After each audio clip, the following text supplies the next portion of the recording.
شیر افضل صاحب مجھے یہ بتائیں، آپ مختلف محاذوں پہ پاکستان تحریک انصاف کی لڑائی لڑ رہے ہیں، چیئرمین تحریک انصاف عمران خان کی لڑائی لڑ رہے ہیں۔ ظاہر ہے کہ کوئی مقدمہ آسان ہوتا ہے، کوئی مشکل ہوتا ہے، کہیں پر آپ کو لگتا ہے کہ بڑا اوپن اینڈ شٹ ہے، مسئلہ ہی کوئی نہیں، آپ نکال لیں گے اپنے موکل کو، کہیں پر آپ کو لگتا ہے کہ نہیں یار یہ ایک مشکل محاذ ہے۔ تو ابھی تک کون سا محاذ تحریک انصاف اور چیئرمین تحریک انصاف کی وکالت کرتے ہوئے سب سے مشکل محاذ ثابت ہوا ہے؟ بڑا مشکل سوال کیے ہیں، لیکن میں آپ کو تھوڑا سا اس پہ ذرا جواب دینے کے لیے بیک گراؤنڈ بتا دوں۔ جن حالات میں پاکستان تحریک انصاف کی ترجمانی سنبھالی یا خان صاحب کی بیانیہ کو جو ہیں، وہ حالات ایسے تھے۔ 10 مئی کو سب سے پہلے میں نے خان صاحب کا جو بیانیہ تھا وہ قوم کے سامنے آگے کیا تھا، اور اس دوران جو ہیں بہت سارے لوگ جو ہیں پارٹیاں پی ٹی آئی کا موقف پیش کرنے یا خان صاحب ہی کے انداز میں خان صاحب کا موقف پیش کرنے پر یا کہ بعد دیگر مجھ سے ایگریوڈ ہوتے گئے۔ پاکستان تحریک انصاف کی طرف سے ایسے اس وقت جو ہیں یہ موقف دینے والا کوئی نہیں تھا۔ نون والے جو ہیں کل عام جو ہیں وہ پاکستان تحریک انصاف اور چیئرمین کو جو ہیں ہرزہ سرائیاں کر رہے تھے، حتیٰ کہ گالیاں تک دے رہے تھے، اور میڈیا پہ بیٹھ کے صاف ہی لگے ہوئے تھے چند جو۔ اس کے بعد جو ہیں ہر ایک پارٹی جس میں جمعیت علماء اسلام اور پرویز خٹک اور تحریک استحکام اور جو یہ بگوڑے ہم سے چلے گئے لوٹے، یہ سب شروع تھے، اور ان تمام کے ساتھ جو ہیں میں نے انگیج کیا اپنے آپ کو، ہر ایک سے میں نے پارٹی کو ڈیفینڈ کیا۔ اور یقیناً یہ ان حالات میں، آج کل کے حالات میں آسان کام نہیں تھا، سارے جو ہیں وہ پیچھے پڑتے گئے، پرواہی نہیں تھی۔ لیکن جو سب سے زیادہ مجھے تکلیف ہوئی ہے یا ہوتی ہے وہ ان سے کبھی نہیں ہوئی ہے، اور نہ ان کی کوئی پرواہ ہے۔ اصل مسئلہ جو کھینچ تانی ہے وہ اپنے پارٹی کے اندر ہے، یعنی جو پاکستان تحریک انصاف ہیں، میں جو میرا انداز بیاں ہے یا جو میرا طریقہ ہے، اس کو پاکستان تحریک انصاف کے ورکرز نے پسند کیا، اور اس سے مجھے ان کے ہاں قبولیت ملی۔ اب اس کا نتیجہ یہ نکلا کہ ہمارے پارٹی کے اندر لوگ پریشان ہیں کہ یہ کیوں کر جو ہیں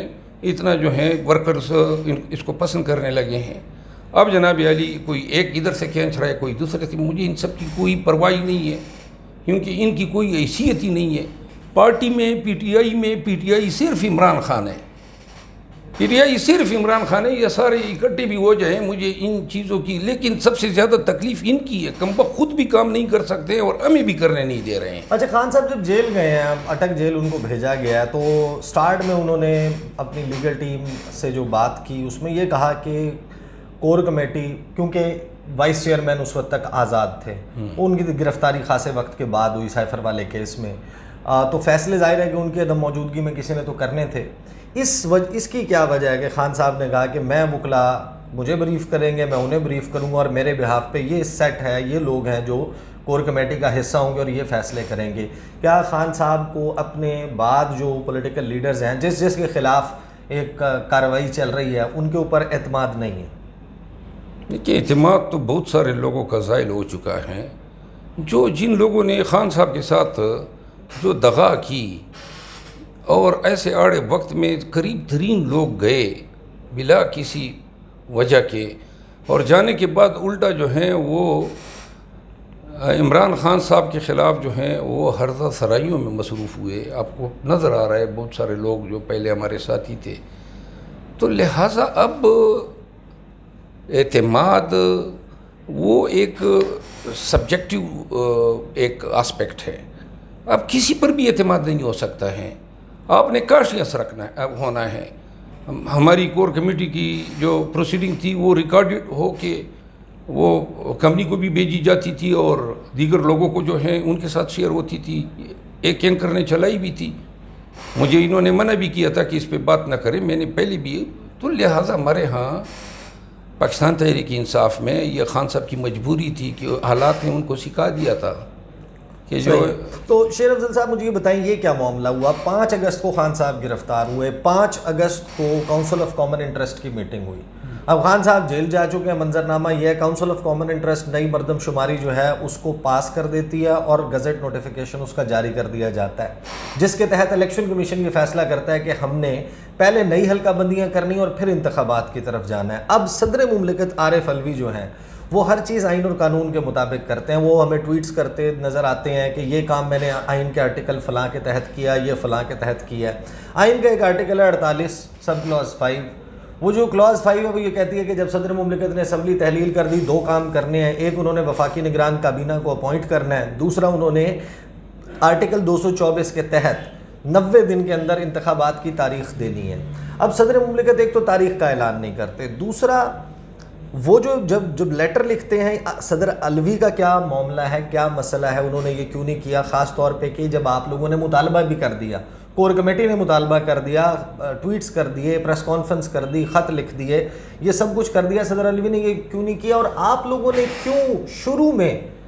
یہ معاملہ صدر عارف علوی کے سامنے ٹیک اپ نہیں کیا آغاز میں جب یہ اسمبلی تحلیل ہوئی اس کے فوراً بعد؟ یہ صدر عارف علوی صاحب کا جو اقدام تھا الیکشن کمیشن کو لیٹر لکھا جانا، اس پہ میں نے ایک ٹویٹ کی تھی جس پہ مجھے بعض ہمارے کور کمیٹی کے ممبران نے مجھے اس پہ تنقید کا نشانہ بنایا کہ جی صدر صاحب جو ہیں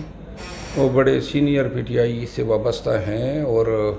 یہ میری ٹویٹ جو ہیں وہ نامناسب تھی۔ بات یہ ہے کوئی یہ جو کراچی کے جو صدر تھے اور علی زیدی تھے اور جو گورنر صاحب تھے وہ بھی تو خان کے، اور پھر یہ کیانی جو تھے یہ بھی تو خان کے 96 کے دوست تھے نا، سارے جو ہیں وہ خان کے ساتھ دغابازی کر گئے۔ سینئر ہونے سے معنی نہیں رکھتا ہے، آپ سینئر بے شک ہو، آپ نہ بول سکیں اس فستائیت کے خلاف، آپ میں جرت ہی نہ ہو، کنویں کے مینڈک بنے ہو اور وہاں سے جناب علی آپ آوازیں نکال رہے ہو، نہ آپ ورکر کو کوئی سپورٹ دے سکتے ہیں، نہ آپ میڈیا پہ آ سکتے ہیں، نہ آپ سوشل میڈیا پہ آ سکتے ہیں، تو پھر یہ تو جن وقتوں میں آپ نے پاکستان تحریک انصاف کی وزارتوں کو جو ہے انجوائے کیا، کب آپ کی صلاحیتوں کا پتہ چلے گا؟ آج اس بنیاد پہ کنڈون کرنا صدر صاحب کا یہ فعل کہ صدر صاحب جو ہیں چونکہ صدر صاحب ہیں، اور دیکھیں ان کو چاہیے تھا کہ وہ خود ہی ڈیٹ دیتا، ڈیٹ نہ دے کے اور لیٹر لکھ کے، میں بحیثیت وکیل یہ سمجھتا ہوں، اور میرے لیے سینئر جونیئر یہ میرے لیے وہ معنی رکھتا ہے جو لائلٹی کے ساتھ ڈنکی کی چوٹ پہ انتہائی آنکھوں میں آنکھیں ڈال کے اوپنلی پاکستان تحریک انصاف کا علم بلند رکھے۔ جو ان میں نہیں ہے، میرا خیال نہیں ہے کہ میں کسی ایسے شخص کو ڈیفینڈ کر سکتا ہوں۔ صدر پاکستان عارف علوی ایک شریف شخصیت ہے، لیکن میرا خیال ہے کہ یہ کمزوری دکھائی انہوں نے ڈیٹ نہ دے کے۔ اس سے پہلے جو ملٹری ایکٹ اور آفیشیل سیکرٹ ایکٹ 1923 کا جو مسئلہ بنا تھا، تو اس وقت بھی جو کہتے ہیں جی میرے آفس نے مجھے یہ کیا، دیکھیں اس وقت بھی انہوں نے ڈس ایگریمنٹ کے ریزن دینے تھے، تو ریزن اگر اس سمری پہ موجود ہوتے تو بے شک وہ قانون بناتے، قانون نہیں بن سکتا تھا۔ لیکن بہرحال صدر صاحب دیکھیں یہ وقت بعد میں پی ٹی آئی پر نہیں آنا ہے، جو آج آیا ہوا ہے۔ آج اس وقت میں صدر پاکستان یا پاکستان تحریک انصاف سے وابستہ ہر شخص اگر ڈٹ کے نہ کھڑا ہو، اس طرح خان ڈٹ کے کھڑا ہے، یہ معذرت خواہانہ انداز جو ہیں یہ کنڈون نہیں کیا جا سکتا ہے۔ ڈٹ کے کھڑے رہیں، پارٹی کو سپورٹ دو، ورکر کو حوصلہ دو۔ سارے ورکر پاکستانیوں کو ڈرا کے انہوں نے جو ہیں بیڑ بنائی ہوئے ہیں، تو لہذا یہ لیڈرشپ کا فرض ہے۔